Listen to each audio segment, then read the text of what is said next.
All right, so this section is going to be pretty pivotal in what we do beyond this. What we've been doing so far, chapters 1, 2, and 3, are kind of clarifying some things that we're going to use kind of periodically through the next 5, 6, 7 chapters. But those 5, 6, 7 chapters kind of start with having an understanding of what we do in chapter 4. Okay, so a lot of stuff that we do early on here is going to be very useful to you throughout the rest of the course. So my hope is that we learn this quick and that we're able to understand it, have a good understanding of it, and a good grasp of it. It doesn't cause any issues later on. In the past, I've gone pretty quick over this stuff, and that has been kind of detrimental to the group. Okay, so I want to make sure that we go through this relatively slow, pick up on it, and then as we start to pick up on it, increase the pace. But today we're talking about 4.1 is congruent figures, and essentially this whole chapter is about triangles, except for this section. Okay, this section is going to just be kind of a generalization of all shapes in regards to congruency, and then we'll pick up tomorrow and the next day with just focusing on triangles. There is vocab in this chapter. I wouldn't say there's as much as there is in other chapters, but there is quite a bit when we start talking about isosceles triangles and equilateral triangles, that kind of stuff later on. Just kind of rehash, you don't necessarily need to write this down, but remembering that congruent figures are figures that have the same size and same shape. We have talked about segments and angles. Those are the only shapes we've talked about so far. Now we're going to start composing them, putting them together, and 3 angles and 3 segments are going to get a triangle. Okay, so understanding the relationships between triangles and other triangles, and then we'll do it with quadrilaterals and compare those to other quadrilaterals and stuff like that. Yes? Why is your desk like that? Because I want it to be. What? Because I want it to be. All right. So the way the number one component to what we talk about today and how we deal with this stuff is this second bullet here, and it says the way we name congruent figures is going to be extremely important. Okay. The name should tell you everything that you need to know. The way you end up writing congruencies with shapes tells you everything that a picture would tell you. All right. Some problems are going to have a picture and the congruency, and that's really nice. That's the kind of optimal situation that you would want for these types of problems. But some will say, "Oh, it's going to give you the picture," and you have to develop the phrase, the congruency statement, is what we end up calling it. But you have to develop that on your own. Okay. Some give you the statement, and you have to develop the picture. Okay. So 3 different little styles of problems that you'll see, or pieces of information that can give you the optimals, that they give you the picture and the statement together, but they don't always do that. So hopefully, gaining and understanding what we're going through here today, they can give us a minimal amount of information. We were able to do everything that we need to do with that little piece. So it's important that you name them correctly. All right. If you do not name them correctly, you will struggle for the rest of the year. Okay? Yes. I don't like my seat. I don't care. Roasted. Son of. All right. So here's the idea. All right, and I want to kind of fix this. I didn't mess around with it last year, but I didn't change it back. So, all right. So if I look at these 2 shapes, okay, our task, our goal here is to take those 2 shapes and figure out what parts correspond, okay? And much like we talked about correspond in chapter 3, talking about corresponding angles for lines, for 2 lines being cut by a transversal, we're talking about corresponding and kind of the same idea, but now not instead of looking at lines, now we're looking at triangles. So look at corresponding parts. And corresponding throughout the whole course, all it means is matching position or matching location. Okay. So if I look at these 2 shapes, let's see if I can group these real quick. This example is pretty easy, but we'll alter it in a moment and show you how they vary the difficulty with these things and where people get themselves into trouble. We want to match. We want to see what corresponds, and really corresponding means what matches to what lands on top of what. When I merge those two figures together. So hopefully you recognize. If I just talk about segments right now, that when I move these two on top of one another, the AC land underneath, or I guess we do it this way: XZ is XZ land on top of AC. Yes. Does that make sense? Okay. So what that means to us is those two segments are corresponding. They're matching parts or matching positions. Does that kind of make sense, everybody? So that is one argument we want to make. We want to say that in regards to sides that correspond, we want to say here AC corresponds to XZ. And I'm just going to use that arrow to show correspond. All right. If I look at AB, okay, what is AB going to correspond to? Give me more sign language on cut your hands off. XY corresponds to AB, right?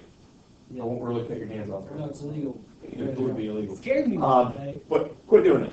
So AB, You didn't hear what we were talking about? no, AB corresponds to XY. Would you guys agree with that? They overlap? Yep. Okay.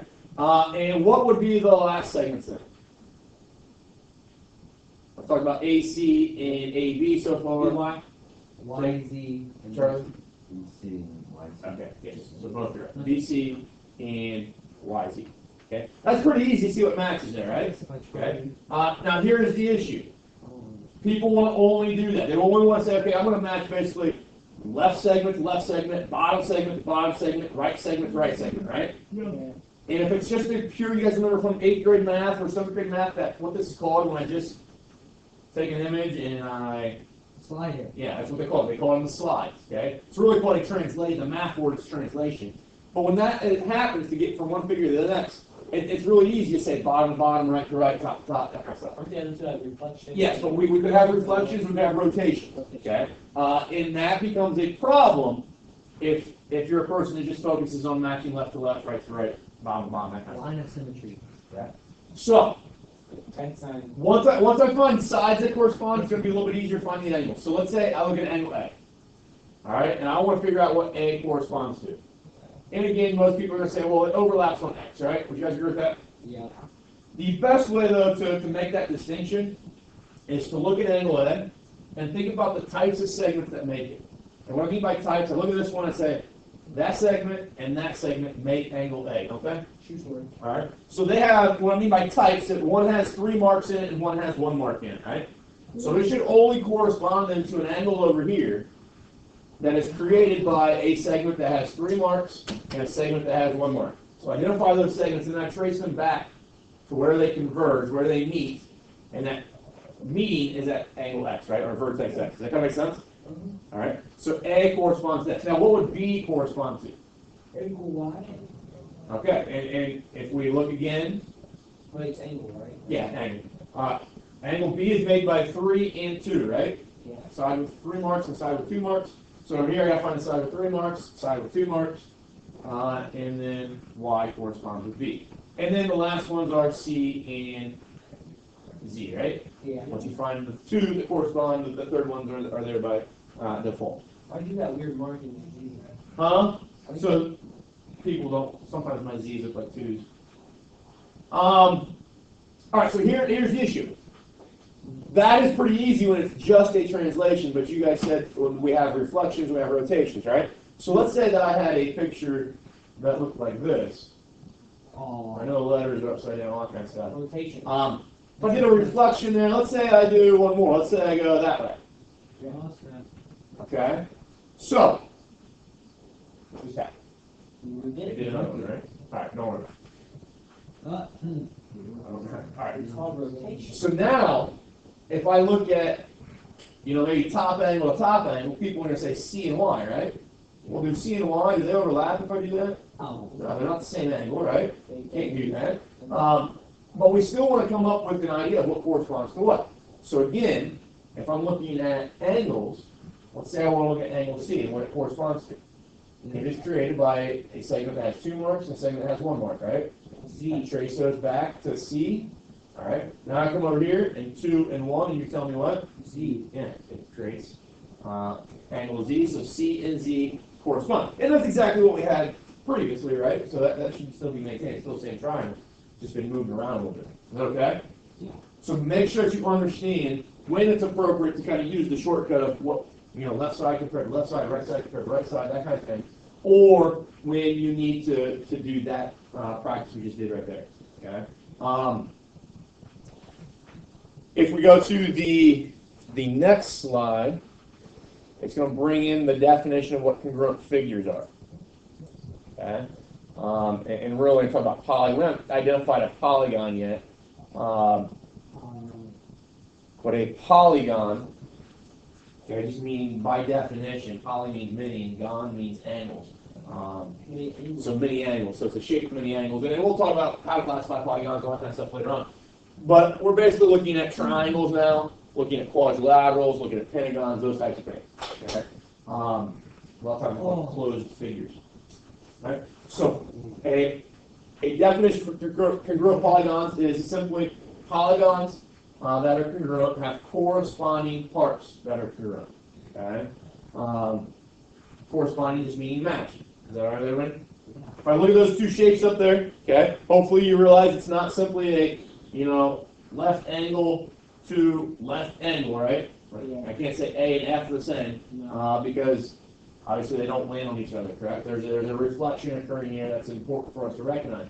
But what they're saying here with this key concept is if I know that these two shapes are congruent, okay? So I could go through a process where I take those two shapes. So this one here was the ABCD, what I did earlier, I guess. We'll start with that picture there, right? Yeah. Okay. So if they're congruent, we should be able to reorientate them, and one should land on top of the other, right? That's the idea of congruency. It doesn't. Okay. Yeah, there's just All right. So you see then that A needs to match or correspond to what angle? E. E. A and E have to match up. B has to correspond to what angle? F. F. C needs to correspond to what angle? G, and D needs to go to H. Okay? So when we specify a congruency, this statement here needs to tell me exactly the same thing the picture told me. Does that make sense? So when I write that, and I can name A, B, C, D any way I want to. Okay? They just put them in order, they're alphabetical. Once I say A, B, C, D is congruent to E, F, G, H, what I gain from that is everything that the picture provides. Angle A, because it's the first letter inside that name, should correspond to E, or angle E, because it's the first letter in the second name. Does that make sense, everybody? E. We look at those, A, go back to the other picture, A, E, they overlap each other. Okay? Likewise, B is the second letter in the first name. So F is the second letter in the second name, and they need to be corresponding parts, B and F. Is that doable? All right. So then you see that C and G need to match up, and D and H need to match up. And if they are congruent polygons, then those corresponding parts, corresponding mean first and first, second and second, third and third, and then fourth and fourth. That's what we mean by corresponding. Does that kind of make sense? If the figures were congruent and their corresponding parts were congruent. Good question? Liz? Oh, I was having a conversation with Mr. Baker. Were you guys good in football, like, when you were in high school? When I was in high school, yeah, we were pretty decent. Did you go back? What was your guys' record? We were 7-3 my junior year, 5-5 my senior year. We missed playoffs, but I had a fractional point my junior year. So with congruencies, okay, when they provide me this information, we should be able to pick out the angles that are congruent to which angles. We should also be able to do the same thing with segments. Okay? If I look at these first two letters, okay, does that trace out a segment up here, AB? Yes. Okay. And if I look at the next two letters in the second name, E and F, does that trace out the corresponding segment if we were to overlap those two polygons? Yeah. So what we say then is that, and you see it up here, AB is congruent to EF. All right. And then we go to the next set, or next pair of segment or points, I guess, and they're B and C. and B and C traces out another segment. So what do you think B and C should correspond to in the other picture?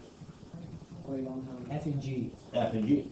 Okay? And if we highlight those, it is F and G. Okay? That makes sense picture-wise, right? And then we got C and D, which is going to be this last segment on the bottom, or this third segment on the bottom, and that should match up with, so C and D, last two letters here, G and H, last two letters there, should match up with G and H. And it does visually, right? Okay? Now, we've only traced out 3 segments in this figure and 3 segments in this one, right? So the remaining figures, the remaining segments that must be congruent are AD and EH, right? Yeah. Look at how they are put together over here. AD is the first and last letters, and EH is the first and last letters. And that's the one that, when I ask for congruencies, a lot of times people miss. Because as we're doing that, as we're going through and naming a figure, we always start at a vertex. And we start moving to the next vertex, either clockwise or counterclockwise, doesn't matter, until I get back to what I started with. So if I go A to B to C to D, and then that gets me back to A, and getting back to A will then close that figure off in that last segment. So same thing, A, B, C to D, and then E, F, G to H. EH would be that last segment over here. Now here's the thing. I don't need to name it that way. Let's say I call this first polygon D, C, B, A. The way we name it's important. We can't skip letters, okay? So I can't go from like D to B to A to C, because the order that I write them should trace out the exact picture that I want. If I want D to B to A to C, that picture there is not a polygon. Does that make sense? So I want to go D to C to B to A, and now give me back to D, and now I trace out that exact polygon. But now think about how that should match up over here, okay? Once I determine how I name the first one, that dictates how I name the second one. So D, this angle D, matched up with H, right? Okay? D up here and H over there, the last term. Now I rewrote D first, so I better rewrite H first. Does that kind of make sense? Yeah. All right. C then, over here was my third letter, and G was my third letter. So C and G always need to be matched up. Okay. B goes with F. Okay, so I'll put F. And then again, A matches up with E. So I renamed it. Basically, I just flipped it, right? A, B, C, D, and I went D, C, B, A. So if this was E, F, G, it needs to be flipped as well and go H, G, F, E. Does that kind of make sense to everyone? Yeah. All right.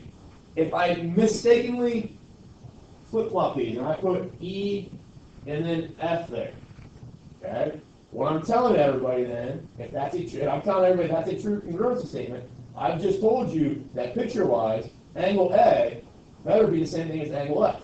And we know that's not happening in the picture, right? So these two things, the picture and the statement, have to mimic one another, okay? They have to say the exact same information. Right? It's not too bad with a pure translation like we did in that first question on the last slide. But what happens is we get pictures like this one here. Okay? And people want to say, well, angle H is the same thing as angle M. And then other people say, well, angle H is the same thing as angle L. Because they look like they should be the same angles, right? They should look like they should match up. For instance, if I look at angle J, what angle do you think J should match up to? N. N, okay? You could probably make that clarification, that assumption pretty easily and be right. But if I look at H, there's two possibilities. It could be L, it could be N. All right? And then I'm on a 50-50 guess and probably guess wrong maybe. But if I look at the congruency statement that they provide me with, the congruency statement that they provide me with, right here it says, the highlighter out here, that congruency statement right there tells me I know H should match up to what angle? L. L. So H and L are congruent. Okay? I should know I matches up to what? M. I and M go together. And then J is N. N, so that kind of verified our initial assumption about J and N, right? And then the last one would be K and O match up. That kind of makes sense? All right. But here's where this stuff kind of comes into play. They're going to tell me eventually that you have this congruency, you have this picture over here, but now they tell me, angle H is like an expression, they'll say it's maybe 2x plus 5. And they'll tell me angle L is 60, and maybe they tell me angle M is 50. Okay? Well, in order to solve for x, I got to know what that angle H is equal to, right? So it makes sense, hopefully, that I first have to find that angle H, based off of our naming up here, is the same thing as L, right? So H is congruent to L. So now we set up the equation 2x plus 5 is equal to 60, correct? Yes. If I didn't do that, some people would say 2x plus 5 equals 50. That 50 is just there to throw you off. All right? We have to make this the conclusion of congruence by looking at this statement here. All right, so a congruency statement that allows us to relate the correct parts to one another. Okay. So, no. Oh, You don't need to write this down, but talking about congruent figures, we've talked about it means same size, same shape, right? Yes. So the size is, I was talking about the shape, but the shape is dictated by how many angles you have. 3 angles is a triangle, 4 angles, quadrilateral, 5 angles, pentagon, that kind of thing, right? Okay. The length of the sides, or the length of the segments then dictate the size. Okay. How big is that shape? Okay. So when we say same size, same shape, those two components are dictated by separate things. Okay. So that's something to keep in mind as we go through some of the questions in a little bit. I put this one on here because I just want you guys to get used to like the end of course exam type stuff when they're going to ask you, can you justify your answers? We look at this and when we answer the question yes or no, are these two triangles congruent? Right now, the only way that we can show two shapes congruent, the only way you can show two shapes congruent is if you show all their corresponding parts congruent. Okay? So we got to find their matching parts and say that their matching parts are all congruent. So right now what I have to do is I have to show 3 angles congruent to 3 angles, and I have to show 3 sides congruent to 3 sides. Okay? So I got to show 6 things. Let's go through angles first. What is angle A congruent to? E. Okay, so angle A, I don't have a congruency symbol, but I'll use my equal symbol. Angle A is congruent to angle E. Okay, what about angle B? D. Okay, so that's pretty easy, right? And It's equal. Equal. There you go. there we go. All right, so A to E and B to D. Now, what's the third grouping of angles? C to C. Okay, be careful with how you name that, though. So if I say C to C, is that angle, that's the C you're thinking about, right? Yeah. And that's the other one, right? Yeah.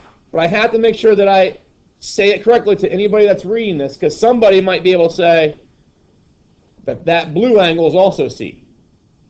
Or that blue angle is also C. Or that angle is C. So that linear pair, collectively 180 degrees is C, right? So what would be a better way of naming that angle? Unknown. Huh? Unknown. Not unknown. The safest thing to do always when you're naming angles is to use 3 letters. BCA. Okay, so BCD. good. BCA. That's wrong. Hold on, I don't know what's going on here. All right, BCA. And you said what else? BCD. ECD is fine. I'm going to do it this way because this is something that's going to be useful for you to recognize. Just in general, naming figures. I started at B and went to C and then went to A inside that name right there, right? How many marks did B have in it? 2. 2. So when you name the other angle, come over here and start where you've got 2 marks. So DCE. Okay. Now it doesn't matter that you do that in this situation, but if you can program yourself to think that way, that's going to help you a lot later on. Okay, go in front of that D. You don't like the space there? Sorry. Okay, so now we've shown 3 angles congruent to 3 angles, right? Yes. Why were those angles BCA and DCE congruent? Because they're the Why? Because the lines on the lines. For the segments. No, I'm supposed to be right. The segments. No. What types of angles are they? Oh. They're vertical angles. Okay, so the thing that's part of justify your answer, guys. If I don't write that on the end of course exam, they're not gonna give me full credit. They're not gonna give me those points. Okay, so I gotta justify why those two angles were congruent. The other ones were congruent because they were provided, right? They were given. That's explicit. Okay. Now, what about AB? What segment is AB going to be equal to? ED. ED. What about BC? C. DB. DC. DC. That's fine. And what about AC? A.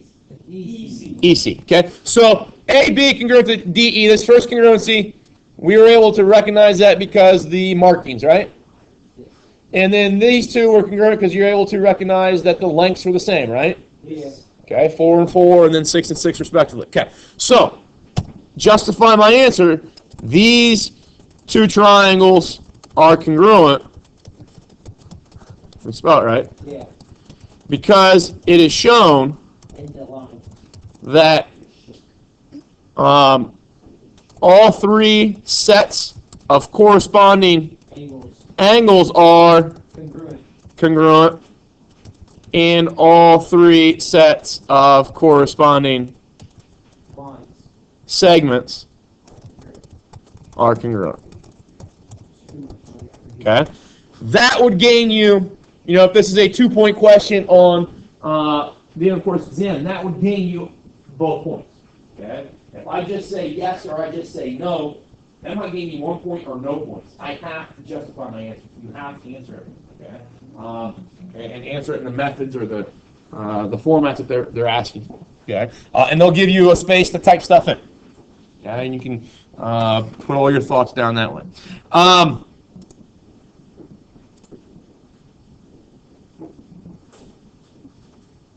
All right, so when we get to this, okay, we should be able to, if I give you these two triangles, triangle FAT and triangle DOG, and I tell you they're congruent, what is angle F congruent to? D. Angle D. What's angle A congruent to? Oh. Angle O. What's angle T congruent to? Angle G, okay? That's pretty easy, right?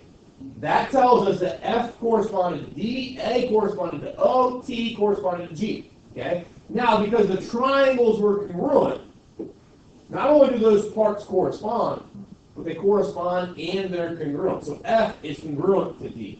Angle A is congruent to angle O. Angle T is congruent to angle G. Does that make sense? Yep. And then we do the same thing with the segments. FA goes to DO. DO, AT goes to OG. OG, and FT goes to D. DG. Okay? And those segments are corresponding segments, so they would be congruent, right? Right. So that idea, if I give you the congruency statement, that's what that triangle FAT, congruent triangle DOG is called a congruency statement.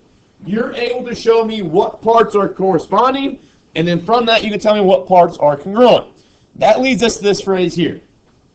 Okay, now it's a long wordy thing that nobody ever likes to say out loud several times. So we say the phrase is corresponding parts Of congruent triangles are of congruent triangles are congruent. So corresponding parts mean matching parts, right? Parts that lay on top of one another. Okay? Of two triangles that are congruent. So the triangles we start with have to be congruent. So matching parts that come from triangles that are congruent, those matching parts are also congruent. Does that make sense? Yeah. Okay?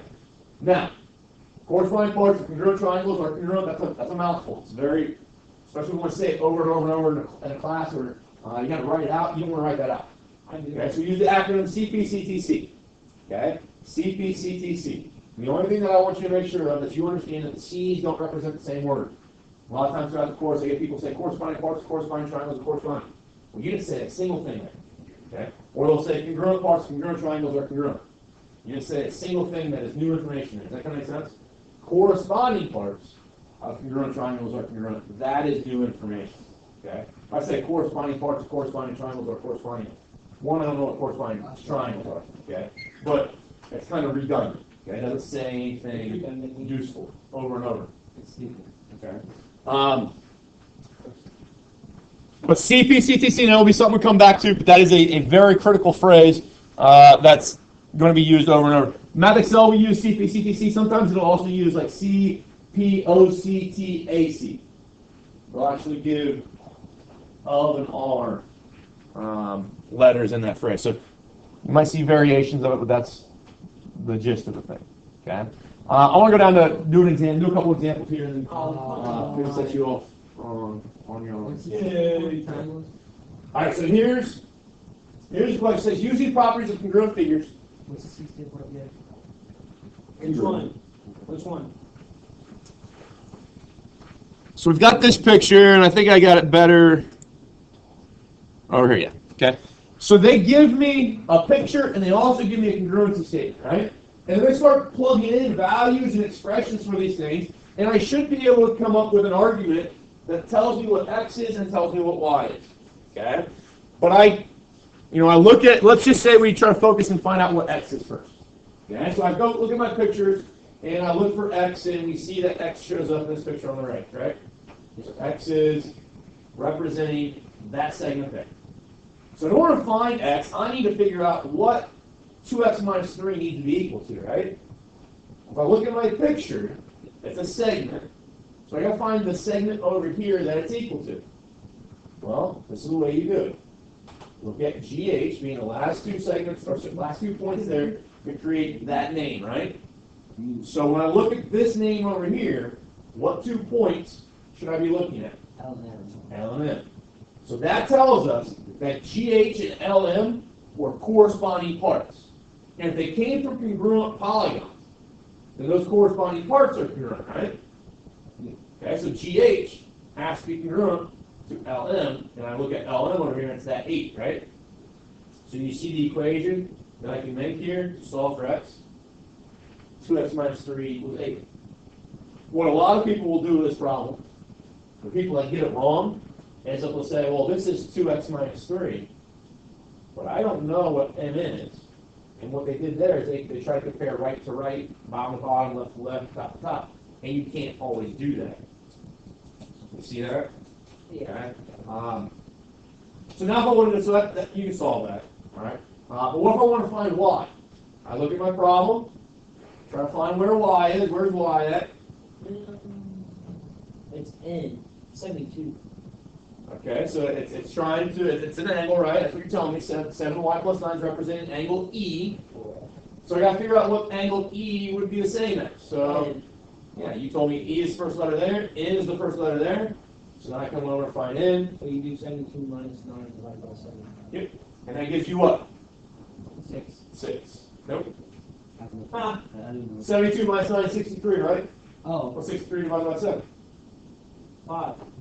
Give me 9, right? Y ends up being 9. X ended up being 11 over 2 or 5.5. Okay. But do you see the practice of having to be able to know what this means here? Yeah. Okay. This is a very hard problem to do if I don't have that congruency statement. All right. Somebody earlier in the day wanted to do this. I asked them, what does 7y plus 9 equal? And they told me 87. Oh. What did they do? they picked the wrong angle. But why? Left, left. Yeah, they went bottom left, and you cannot do that and be accurate every single time. Ooh, that's it. All right. Ooh. So we go back. No, we're not. Ooh. Let's see here. This is another thing they'll do. Here's another thing that they'll do. They'll give me information like this. They'll give me a congruency statement, and then they'll tell me like N M is equal to 13, and let's say, let's do that. They'll give me that information. Okay? There's 3 things up there, right? And I could maybe get the right answer just by happenstance by just picking out 2 and setting them equal to each other, right? Yep. Hopefully we know 8 and 13 probably should be set equal to each other, right? Yep. So then I could go 50-50, 2x minus 3 equals 8, or 2x minus 3 equals 13, right? And what's And G4? G8, that's an H. I'm sorry. Alright? So they don't give me a picture. All they do is give me this thing here. And I got to be able to take 2 of these things down here and relate them. Well, what do? I take GH, and that relates to LM, right? Yes. Well, then I go through here, okay? Can I create an equation using that information? Yeah, okay? The people that said, maybe I take 2x minus 3 and set it equal to 13. The reason you can't do that is because NM is the first and last letter over here, and GH are the last 2 letters here. So that tells you that 2x minus 3 should not be the same as 13. So they could give you the picture, but there are times where they don't give you the picture. Okay? And a lot of times they don't give you the picture. Was that right? There's some other things on this PowerPoint that I want you guys to do on your own. Look at on your own. We've already seen them once. We'll see them again eventually. But one of them is the third angle theorem, which is the next slide, I believe. Next two slides. Okay, just different ways of writing it or showing it. So make sure you're comfortable with that. We talked about that. If I have two angles in one triangle, that adds to 100. And I got two angles in another triangle, that adds to 100. What do I know about the third angle? They're both what? They're both 80, right? Yeah. So they're equal. They're congruent. And really, I said that maybe incorrectly. Not necessarily that they both add to 100 initially, but What's the max? one. But maybe angle A up there is 50. Maybe angle B up there is 30. Angle D then would be 50, and angle E would be 30 as well, right? Is it 360? So in both those, I have 100 left over for C and F. 180. Where the total is 180 for triangles. No, I know for triangles. I'm talking about. Circles, 360. All right, so that's Let me talk. the I'm talking about for like